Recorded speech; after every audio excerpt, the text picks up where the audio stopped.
I'd like to introduce our next speaker for tonight, Vik Nithy. He's a young man who's already founded 3 companies at the age of 20. So I was about to say 20 companies at the age of 3. And after this, this is after being diagnosed post-HSC with a number of conditions. So he's a truly inspiring young entrepreneur, and he's going to tell you about why we procrastinate. Thank you.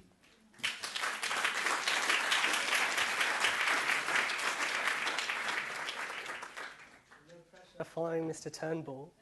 I finished high school about 2 years ago, and although I did fairly well, I didn't do nearly as well as I could have done if I didn't suffer from a chronic, debilitating addiction to procrastination. I would put off studying until the night before every assignment and every exam wherever possible. Is anyone else guilty of cramming? Yeah.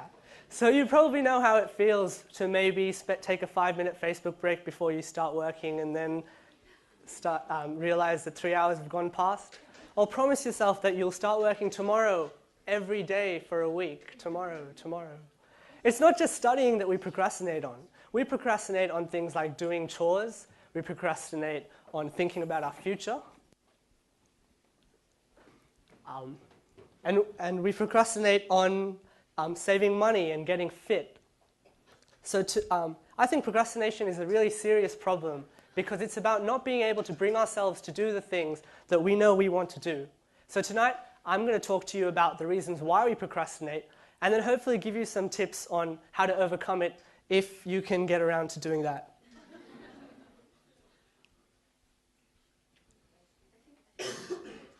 Oh, okay. So procrastination is not a disease. It's more about the decisions that you make, the decision not to do what you need to do now, but to do it later instead. It's really like you're having an argument in your head, isn't it? One part of you wants to work, another part of your brain wants to play Angry Birds. And for some reason, you always manage to convince yourself, oh, it's okay, I can do whatever I need to do tomorrow. I don't need to do it now.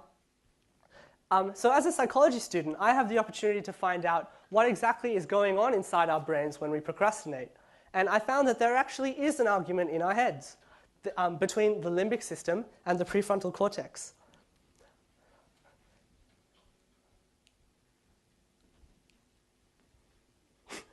So this is the prefrontal cortex. This is the part of our brain that tells us, you should be working. Vic, you have a 40% assignment due tomorrow.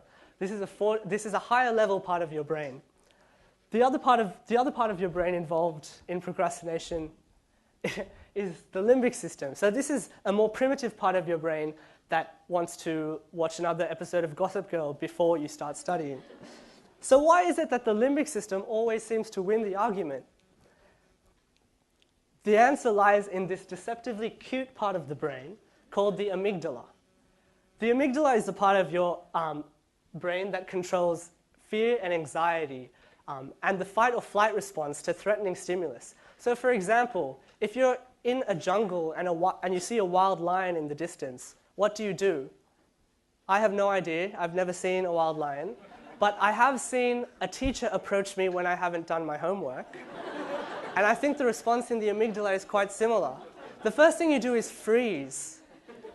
Your palms get sweaty, your heart starts beating fast, and your prefrontal cortex, the decision maker, shuts down.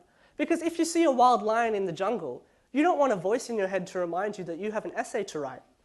You have to focus on what's going on in the world around you and responding to physiological needs. So when we procrastinate, we experience a mild anxiety response to a threatening stimulus, which just happens to be an assignment that you might have to complete. So what is it that we're afraid of? What is it that we're afraid of? Well, meet your monkey mind. This is the part of your brain, the voice in your head, that reacts to the threatening stimulus of an essay. You might be afraid of an overwhelming... You might find that the task is overwhelming and you don't know where to start. If it's an unpleasant task, you might dread the displeasure of doing the task. And if it's a more complex task where your performance is being measured, then you might have a fear of actual failure. So Perfectionists use procrastination as a self-handicapping tool to avoid personal failure. So for example, if you have an assignment due on Friday and it's Monday today, you can finish the assignment tomorrow. But if you don't do well, then what does that say about your capacity to do well in exams? Whereas if you start on Thursday night and cram, then if you fail, it's just because you're lazy and you crammed. You're not stupid. You're perfectly normal. Now your prefrontal cortex, it knows that this is a stupid decision. You know that failure is a positive learning experience and that it's better to be safe than sorry. But remember that your amygdala is about subconscious reactions. So how can we overcome procrastination if we have a monkey in our brains making decisions on our behalf? The answer is something called metacognition. Oops. Thinking about thinking. So we have to acknowledge that we aren't going to be the ones making the decision to study tomorrow. We're going to have this spontaneous, lazy monkey making decisions on our behalf because we're too scared to do it ourselves. And there's a few things that we have to plan in order to overcome this. We have to plan goals. So plan exactly what you need to do, split it up into parts, and we find that the task is a lot less overwhelming for our inner monkey. Plan time. So figure out exactly what you're going to get done in what time frame. And remember, guys, this is not something that you need to do every time you need to study. This is just something that you need to get into the habit of doing automatically when you realize that you need to get something done. Plan resources. So if you spend 10 minutes before you start working to get everything you need in the table in front of you, you can't go ahead and later convince yourself that you need to use Google or you need to go on Facebook to get something because everything you need is in front of you. Plan the process. So research has shown that if you visualize the process of doing something, the task becomes easier to do. If you close your eyes and think about what you need to do, then your brain is tricked into thinking that you've done it before, and it becomes so much easier to get things done. Plan for distractions. So you know that your monkey mind is going to want to check Facebook every 5 minutes. You have to make a commitment to stay focused and not get distracted. And lastly, plan for failure. So say you're doing a maths problem and you come to a question that you can't do.